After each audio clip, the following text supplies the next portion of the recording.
Today I traveled to Leiden for you to visit a very important monument, the Mastaba Chapel of Hetepherakhty. It's a beautiful day as I'm making my way to the Rijksmuseum van Oudheden, where I very excitedly enter the revolving doors. Welcome! And immediately stumble upon the Temple of Tafe. There's also this guy, the sarcophagus of Wahibreemakhet, Wahib for friends.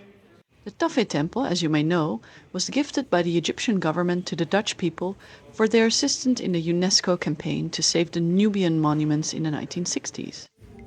So here we enter the sculpture gallery with mostly pieces from the Saqqara necropolis, and we make our way to the tomb chapel of Hetepherakhty. There he is.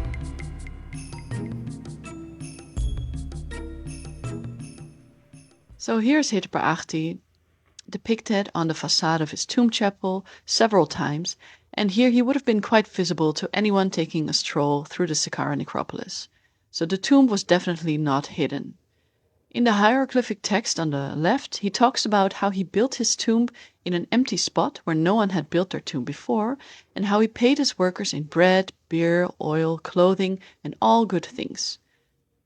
This is his son, Necropolis, who is shown as a small child holding the staff of his father and a hoopoe bird. On the lintel, the tomb owner is mentioning all the offerings he would like to receive on the many religious holidays. And here on the right side, he is low-key cursing you for entering the tomb in an impure state, as well as boasting about a sarcophagus he received from the king. And that's the sign there for sarcophagus.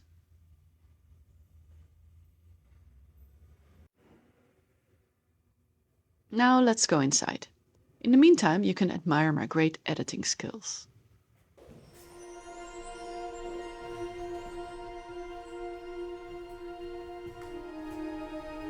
Inside the tomb, we immediately turn right to admire the view. Here we see Hetepherakhty, or let's call him Hetep, spearfishing in the marshlands. As you can see, there's a convenient wave coming out of the water with a tilapia and a Nile perch in it, ready for him to catch.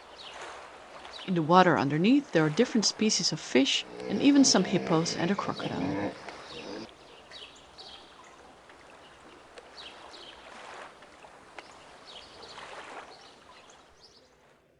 If you look closely, you can see a grasshopper in the vegetation here. In the upper left corner of the wall, Hetep is sitting, watching everything that's going on in the marshlands, from bird catching to fighting boatmen and fishing with a dragnet. You can see some color is preserved, and mostly men are depicted. Even a detail such as the poisonous spike being removed from an upside-down catfish, all neatly captioned in hieroglyphs. There's also a scene where a herdsman is pulling a little calf through the water, being followed by the herd, while he is uttering a spell in order to keep away the crocodiles. Here's me being happy in the tomb. On the other side, you have Hetep inspecting the agricultural activities taking place in the fields. Here a close-up of some guys cutting grain with a sickle while flax is being pulled up. Flax was used to make linen garments. See how they're enjoying their lunch. And here the fields are being plowed, while a scribe on the left is recording the harvest for taxation.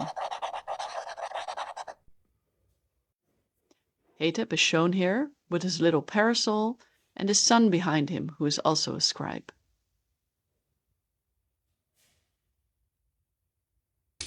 There's a band playing as part of a banquet scene. And a lot of food offerings are piled up in front of Hetep, who is again seated in the upper corner.